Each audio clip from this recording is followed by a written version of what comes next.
It's time for the Longines Chronoscope, a television journal of the important issues of the hour, brought to you every Monday, Wednesday, and Friday. A presentation of the Longines Whitnor Watch Company, maker of Longines, the world's most honored watch, and Whitnor, distinguished companion to the world-honored Longines. Good evening, this is Frank Knight. May I introduce our co-editors for this edition of the Longines Chronoscope? Larry Lasser, CBS News correspondent, and Kenneth Crawford, National Affairs Editor of Newsweek magazine. Our very distinguished guest for this evening is Admiral Rechard E Byrd. The North Pole used to be a no-man's land, but these are the days when, by buying a ticket on a commercial airliner, you can fly across the North Pole and drink a cocktail at the same time. Yet only 60 or more years ago, about 35 years ago, our guest tonight found out whether there was any land north of the North American continent. He made that first discovery flight, and I must say that Admiral Byrd, our guest tonight, is not only our greatest living explorer, but he's been an inspiration to countless Americans. Admiral Byrd, you've been to both the North Pole and the South Pole. Is there any unexplored land left on this earth that might appeal to adventurous young Americans? Yes, there is. And not up around the North Pole, because it's getting crowded up there now, because they find out it's really usable, not only to live in, but militarily. But strangely enough, there's left in the world today an area as big as the United States that's never been seen by a human being. And that's beyond the pole, on the other side of the South Pole, from Middle America. And I think it's quite astonishing that there should be an area as big as that unexplored. This is a tremendous So challenge. there's a lot of adventure left down at the bottom of the world. Well, Admiral, do you hope to see that? I do.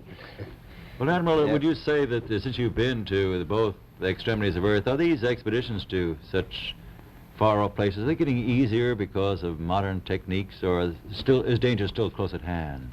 Well, it's a little risky, but nothing like it used to be with the old slow planes and the small cruising radius where we had to put down bases. We replaced the dog teams, and of course that was a big improvement. But now the planes go much faster and they are safer, and they have a much bigger cruising radius. You haven't got the danger of a terribly heavy load. Admiral, an expedition to which I believe you're the advisor is now en route. What is that expedition doing? Well, that's the icebreaker Atka, and it's a reconnaissance expedition. It's going down to the South Pole area to make certain observations and to look for some bases. They will be back in April, and they will report back, and upon the information we get from that undertaking, we will base the bigger expedition that's to follow. Is that very definitely planned, or is that... That is being planned right now. So I'm willing to say to you that there will be a number of expeditions that will follow, I think, year after year, at the bottom of the world, because the government has really become interested. Well, Admiral Byrd, I can understand, I think everybody can, the interest in the North Pole because it's so near our greatest challenger, Soviet Russia, but why this interest in the bottom of the world? Nobody living down there, is there? No, it's pretty cold. There's only one permanent resident, that's the emperor penguin. The little ones live further north. I tell you one reason they're interested. It's by far the most valuable, important place left in the world for science. That's why the scientific groups all over the nation are really interested. But more important than that, it has to do with the future of the nation, those to come after us, or even during your lifetime, because it happens to be an untouched reservoir of natural resources. And, you know, as the world shrinks with an ever-increasing acceleration, far-flung places, once useless, like we thought the North Pole was, and no man's land, become very useful. The bottom of the world will be important, not only to us, but to our allies. I was going to ask you, does it have military importance? It has some, and as the world shrinks, it will continue to shrink with an ever-increasing acceleration. thus bringing these places closer. And in the future, I can see a time when it will be very, very important strategically. Well, has the development of air power increased the strategic importance of places like the very much Parma so. Peninsula, we'll say? Very much so. Even now, if anything happened and we lost the Panama Canal, we would have to control the islands just north of Antarctica, which are part of Antarctica, then between there and Cape Horn. I've heard it said that there are 7 continents in the world, and one of them has never been seen by a woman, and that's Antarctica. Is that actually true? Well, if the Palma Peninsula is an island, as far as I know, that's true. No woman's ever stepped foot upon the Antarctic continent, and it's the most peaceful place in the world. Well, I'm sure that won't last very long. I understand that now that you're working with the Arnold Bread Company in charge of frozen foods. Now, is there any future for frozen foods down these frozen extremities? Well, I think the human race can be helped by that.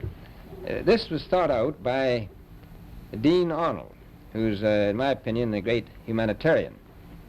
He learned that we went down there after 4 or 5 years and finished a meal that we had left there on the table when we had evacuated Little America. Everything was perfect, including the bread. So he got the idea of this frozen bread, and already he sent some to Europe, and it worked very well over there for some of the starving people. So you can store it down in the Antarctic, and against the lean years, and you wouldn't have any people in the world really starving if you did that. Yes, in the event of an atomic war. You'd stay there forever. Admiral, you speak of the resources of Antarctica. What are they? What are the natural resources there? Well, we've found enough of coal within 180 miles of the South Pole in a great ridge of mountains. It's not covered with snow, enough to supply the whole world for quite a while. Well, that's the coal. Now, there's evidence of many other minerals. We are pretty sure there's oil. Now, that coal shows the bottom of the world. Now, by far the coldest spot in the world. Where that coal is gets 100 below zero in the winter. Well, it was once tropical. So we think there's oil there, and there's evidence, probably uranium there. is it any secret, is there uranium there? That would be the only thing that would be practical to actually go after, I suppose. Everything else would be economically unfeasible, wouldn't it? Well, as we recklessly expend our resources, the time will come when we'll have to go after that stuff down there. Well, you know, I avoided what you said about uranium. I'm not sure about that. I don't want to have the world fighting over the Antarctic. Admiral, is there a competition among other nations to try to get information about Antarctica and possibly to secure some of these resources? Well, yes. There are now 7 nations very much interested. Russia is interested tremendously. That I'm sure of. Australia has an expedition down there. The Argentine, the Chile, New Zealand, Britain, and so on. Now, you can understand those people down there being interested because they live down there, the New Zealanders, the Argentinians, the Chileans, and Australians. And so we don't do much about claiming anything. Admiral, you make this sound a little crowded. Are there that many expeditions now there or en route there? Well, you know, as I said, it's the most peaceful place in the world, but I don't think it will be for long because of this intense interest on the part of other nations and this nation. Well, Admiral Byrd, are private expeditions a thing of the past? Is expedition and exploration, making expedition and exploration now purely a government function because of the tremendous cost and organization? No, I don't think so. I think down south it may be more or less a thing of the past, but not other expeditions that go there. A lot of them go north now. This latest expedition now on the way is a government expedition, I take it. Yes, that's the government. Admiral Byrd, may I ask you, is there a great difference between the top of the world and the bottom of the world? There is. Now, the North Pole is the center of an ocean 10,000 feet deep. The South Pole, the center of a plateau, 10,000 feet high. The North Polar Sea is surrounded by continents slightly frozen. The Antarctic continent is surrounded by a belt of ice frozen seas of at least 1,200 miles thick. Now, the south is a plateau. It gets, in some places, 14,000 feet up. I've been over areas about 13,000, and it's a little bit chilly up there. So there's that big difference between the top and bottom of the world. The north really isn't very cold up there on the Arctic Ocean. Not compared to the south. Admiral Byrd, we often hear it said that our young Americans now aren't as hardy as their forefathers. Do you think that Americans do measure up to the standards, the physical standards and morale standards of the past? I do. I don't believe that. I think they're just as hardy.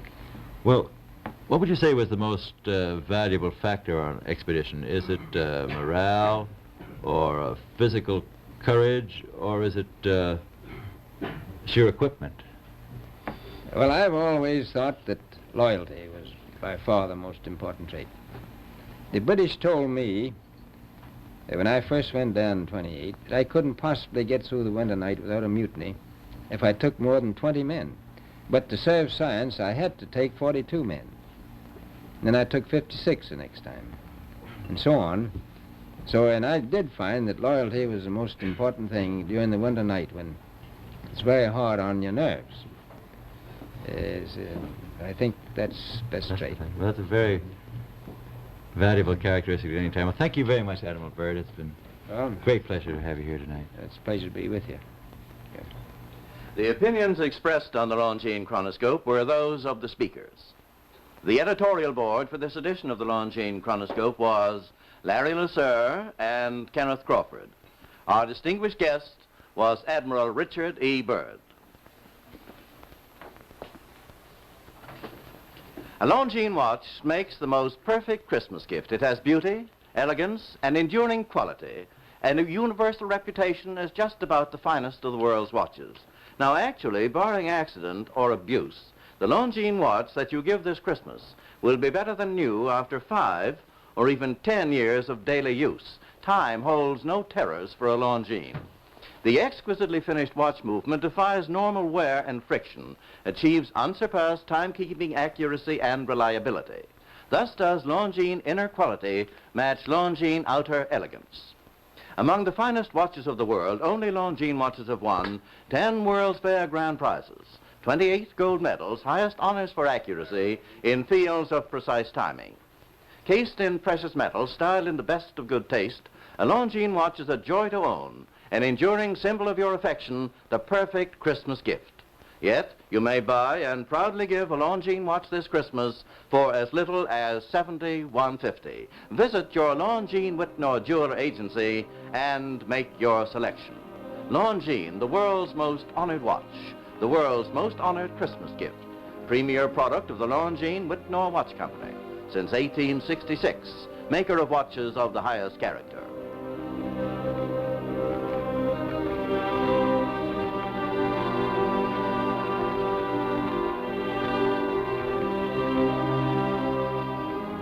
We invite you to join us every Monday, Wednesday, and Friday evening at this same time for the Longines Chronoscope, a television journal of the important issues of the hour, broadcast on behalf of Longines, the world's most honored watch, and Whitnor, distinguished companion to the world-honored Longines.